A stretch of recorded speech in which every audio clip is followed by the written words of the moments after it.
German reunification almost didn't happen. It was opposed by nearly all world leaders.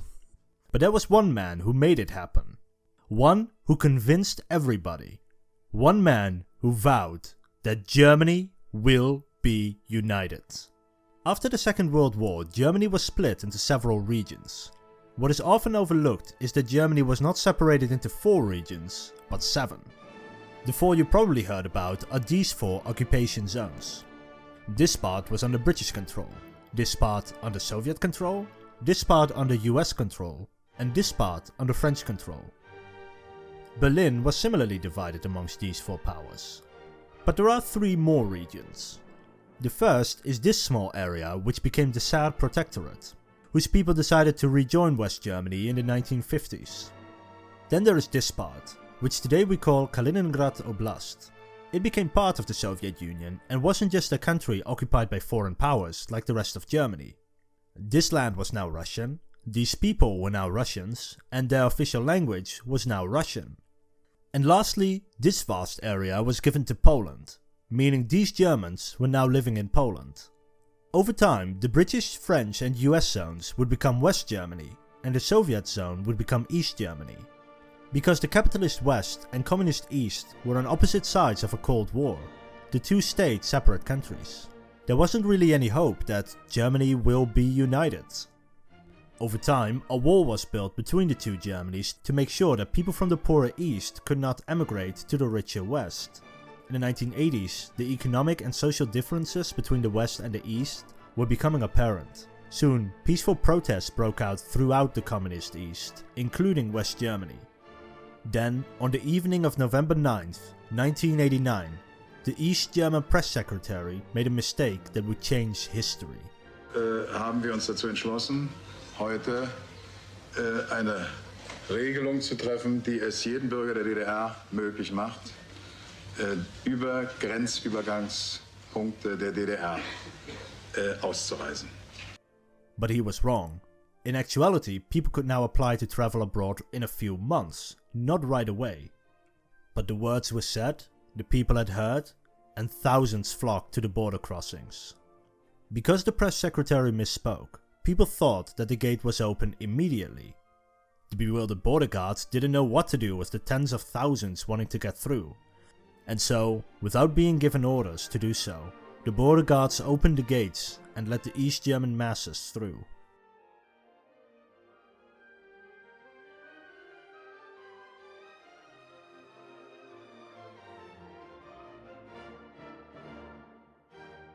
And so the Berlin Wall fell, the division was over, and the people were liberated. To the world this signified the end of the Cold War. To Germany, a call for reunification. Germany will be united. Upon hearing this news, the West German parliament began singing the German national anthem.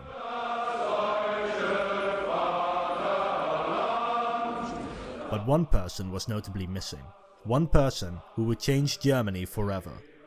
One person who would see to it that Germany will be united.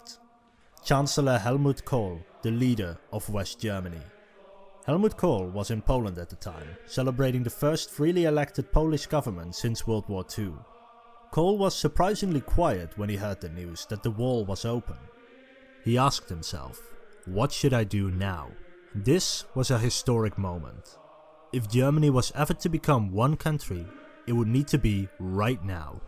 So he rushed back to Germany and began writing a plan for German reunification. This plan was made in absolute secrecy.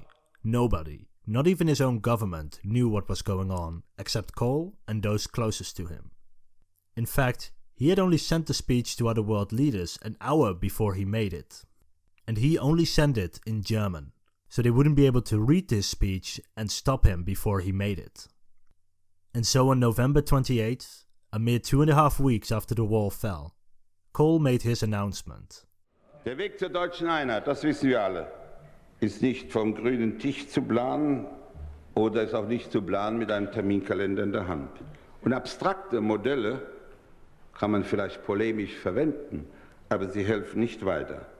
Aber wir können, wenn wir nur wollen, uns schon heute auf jene Etappen vorbereiten, die zu diesem Ziel hinführen. Germany will be united.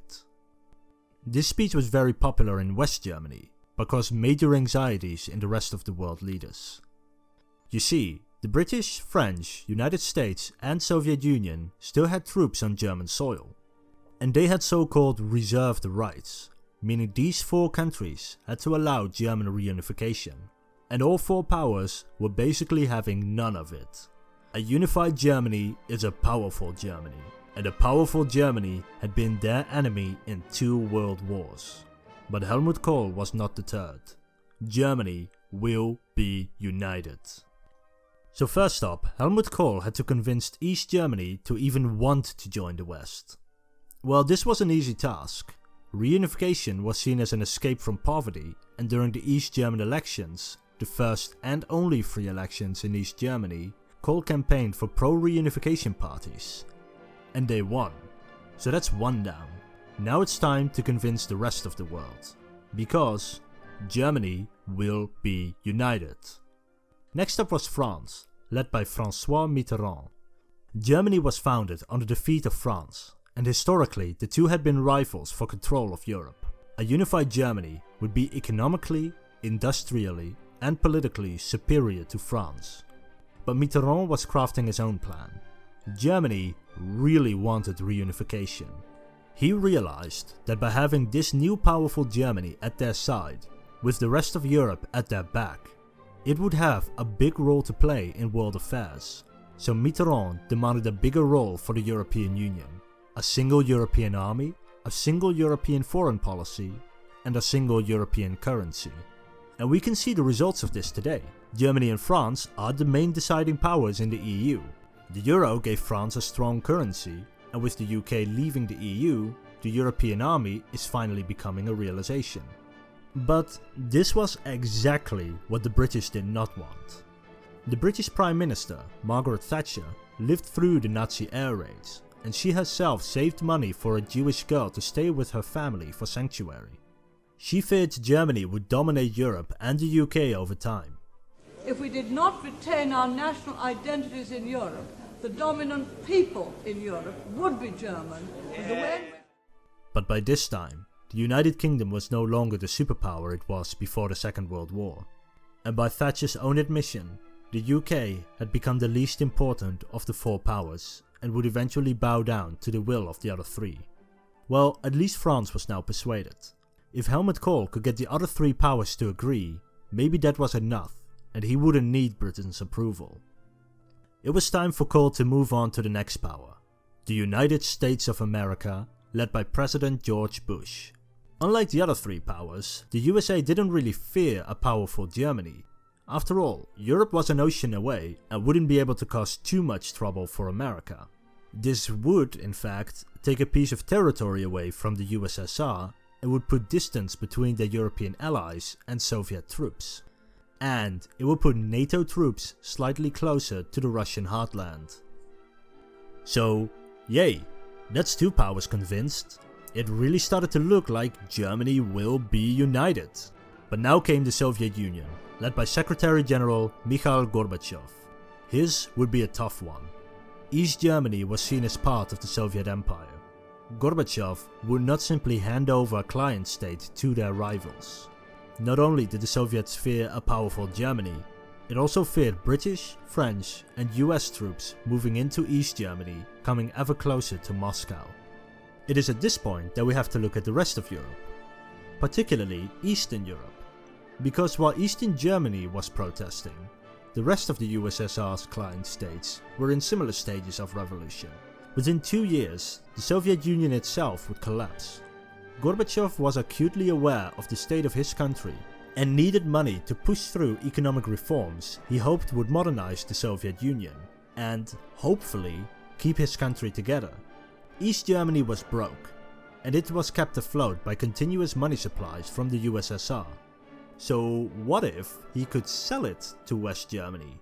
He would lose this large expense, gain some much needed income, and could gain this new powerful Germany as an important ally in European politics. But there were some conditions. First, no NATO bases in East Germany, and the Russian withdrawal was not allowed to be presented as a retreat. NATO agreed, and so West Germany sent a delegation to Moscow to discuss Germany giving loans to the Soviet Union in exchange for German reunification. He did it. 3 of the 4 powers had agreed. The UK would soon join the other 3, and Germany will be united. But now came one very important question. What territory does German reunification include? You see, large portions of land had been given to Poland and the Soviet Union after World War II. Helmut Kohl wanted all these lands returned. They were Germans, West Germany had never given up its claim to these territories, and they should be returned to Germany as well. Now, it is one thing to ask for 2 countries to become one. It is a whole other matter to demand Soviet and Polish territory just to be handed over after 45 years. And the 4 powers basically told Helmut Kohl, it's either East Germany or nothing. In the end, Kohl relented. He agreed that the newly formed Germany would relinquish all claims to Polish and Soviet territory in exchange for German reunification. And so it was done. The Soviet Union pulled its forces back from East Germany in 1990. The 4 powers ended their occupation of the 2 Germanys, and a single unified Germany had been born. It was time to party, because Germany had been united. If you liked this video, give it a thumbs up, and if you want to see more videos like this, press the subscribe button. I make new videos every week.